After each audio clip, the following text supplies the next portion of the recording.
How to use Find My iPhone with friends and family. If you find this video helpful, be sure to drop a like and subscribe. Now, let's say your Find My iPhone is currently turned off and you want to go ahead and turn it on and end up using it. It's very simple to go ahead and do this. So before anything, all you want to go ahead and do is go over to your settings application and click your name at the very top.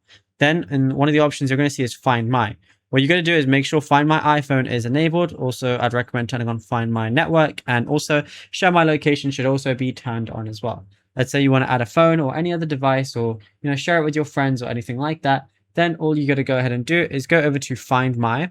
Then you're going to see all your different devices right here. If you want to add a new device, then go over and press Other Item, like so. And then you just want to make sure that Bluetooth is on and enabled for your current device, as well as the secondary device that you're trying to add. And then just have it close. So if you're trying to put your iPhone on it, just make sure it's close by. And then, you should be good to go on that front. And then, of course, if you want to share it with your family or anything like that, you could also do that as well. And the way you do that is by going over to People on the left, then press the plus icon, and you can press Share My Location, and then just choose whichever contact you want to, go ahead and share your location with. And then that's how you're going to be able to share it.